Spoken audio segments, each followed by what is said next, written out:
प्रिय कलीसिया, सबको जय मसीह की, प्रेज द लॉर्ड। और एक शुभ संदेश यानी कि भक्ति का संदेश लेकर आए हैं ताकि आप प्रोत्साहन कर सके। परमेश्वर आपसे प्यार करता, आइए प्रार्थना करते हैं। धन्यवाद देते पिता परमेश्वर, तेरे जयकार महिमा करते। तेरे वचनों के द्वारा हमें बल, शक्ति, समझ और ज्ञान मिलता है। तेरे वचनों से हम तृप्त होते हैं। हमारी भूख प्यास, आध्यात्मिक भूख प्यास को हम मिटता है और हमें आत्मिक भोजन मिलता है। इसलिए प्रभु तेरी महिमा करते। धन्यवाद देते प्रत्येक भाई बहन जो सुनते हैं इन वचनों को और तेरी महिमा करते हैं। उनके जीवन में ब्लेसिंग करना पिता, यीशु मसीह के नाम से मांगते हैं, आमीन। ओके, आज हम लोग जो बात करेंगे और वो है धन्य है तेरे जन। आज इस विषय में बात करेंगे, धन्य है तेरे जन।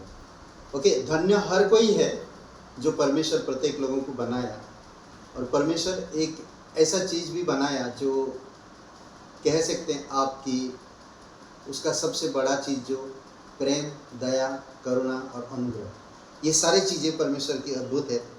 हम पहला राजा 10 अध्याय 4 से 8 वचन को हम देखेंगे, और इसमें जो कहानी है ये कहानी सुलेमान की बुद्धिमान की कहानी है। और सुलेमान की बुद्धि इतना विख्यात और इतना दूर दूर तक फैला हुआ था, लोग देखने के लिए तरसते थे, उससे सुनने के लिए तरसते थे।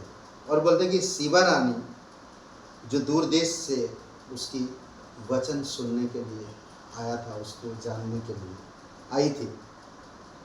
तो वचन 5 में कहता है कि इसमें एक चीज़ कहता कि सीबा की रानी के विषय में वो चकित हो जाते थे लोग उसकी बुद्धि की बातें सुनकर। सुना था उसके बारे में, जब वह देखा तो चकित हो गए। वचन 5 में अगर हम पढ़ते हैं तो उसमें क्लियर ये बताता है 5 वचन में, और उसके कर्मचारी किसी रीति से बैठते और उसके टहलुए किस रीति से खड़े रहते थे, और कैसे कैसे कपड़े पहनते रहते थे, और उनके पिलाने वाले कैसे हैं, और वे कैसे चढ़ाई है जिनसे वह यहोवा का भय भवन को जाता करता है। यह सब जब उसने देखा तो बहुत चकित हो गया। कैसे लोग वहाँ पर रहते थे, उनकी नौकर चाकर, उनकी सेना, हर किसी के लिए कैसे कपड़ा पहनते थे। सीबा की रानी ये सारे चीज़ों को ध्यान देती थी और वो चकित हुई। और दूसरी बात हम देखते हैं कि इसमें एक चीज़, ये जो प्रतीक है 5 वचन में, बुद्धि की कामों को देखकर चकित हुई। उसके जो बुद्धि के काम थे उन कामों को देखकर भी वो चकित हुई। कहते कि सुलेमान का प्रतीक प्रभु यीशु मसीह से किया गया था, और प्रभु यीशु मसीह सुलेमान की बुद्धि से भी बुद्धिमान था। और यीशु मसीह जो भी काम किए हैं हर एक लोग उसके कामों से चकित हुए।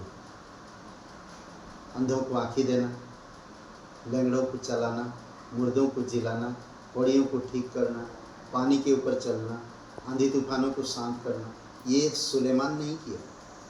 सुलेमान से बुद्धि प्राप्त किया, पर यीशु मसीह सुलेमान से भी बढ़कर है। तो सुलेमान का प्रतीक है यीशु मसीह बताते हैं।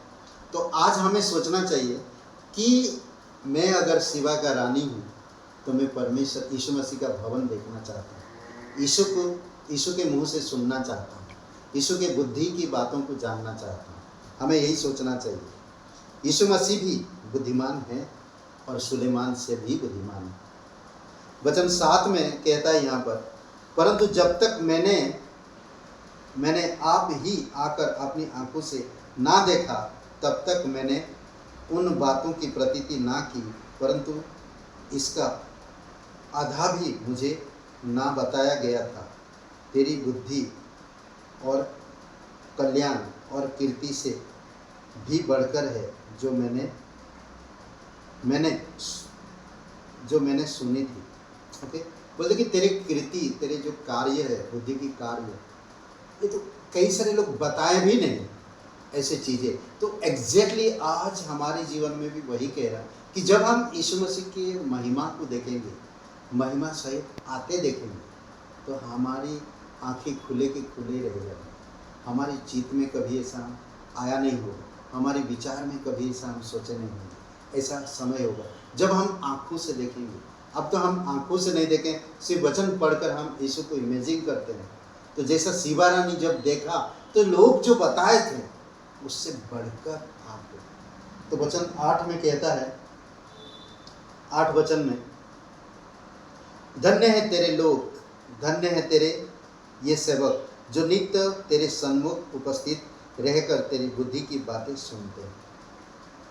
आज हर एक विश्वासी जो यीशु मसीह पर विश्वास करता, एक दिन जब यीशु राजा बनकर आएगा तब कहेगा धन्य हो जो उसकी भवन में रहते हैं, धन्य है जो यीशु के मुख से बातें सुनते हैं। मैं कहता हूँ चेले लोग बहुत धन्य हैं जो लोग यीशु की वाणी सुने हैं। कितने धन्य लोग हैं। एक दिन हम भी सुनेंगे जब उसका राज्य आएगा। तो यहाँ पर एक चीज़ कहता है कि तेरे लोग कितने खुश हैं। आज यीशु के लोग मग्न और खुश हैं।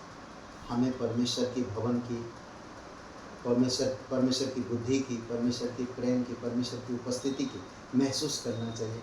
उसकी भूखे होना चाहिए, उसकी प्यास होना चाहिए। आमीन। आइए प्रार्थना करते हैं। जीवित और पराक्रमी परमेश्वर, सारा आदर सारा महिमा आपको देते हैं। धन्यवाद देते इस दिन के लिए, इस डिवोशन के लिए धन्यवाद देते प्रभु यीशु। प्रत्येक लोगों को ब्लेसिंग करो पिता, तेरे भवन की भूखे रहें, तेरे वचन के भूखे रहें पिता, तेरे राज्य और धार्मिकता की भूखे रहें प्रभु यीशु, तेरे धर्म और करुणा के पीछा करे पिता, आपके वचन के सिद्धांतों में बढ़े, संगति में बढ़े, कलीसिया में, शिक्षा में बढ़े, प्रेम में बढ़े। प्रभु यीशु आप सहायता करो प्रत्येक लोगों को। धन्यवाद देते जो लोग बीमार हैं आप उन्हें छूना और चंगाई देना, जिनको फाइनेंस की प्रॉब्लम है प्रभु यीशु आप आशीषित करना। धन्यवाद देते यीशु मसीह के नाम से मांगते हैं, आमीन। ब्रदर एंड सिस्टर सबको जय मसीह की, प्रेज द लॉर्ड। शुभ रहे दिन आपका। लाइक करिए, कमेंट करिए, शेयर करिए। बहुत बहुत धन्यवाद सबको। जय मसीह की।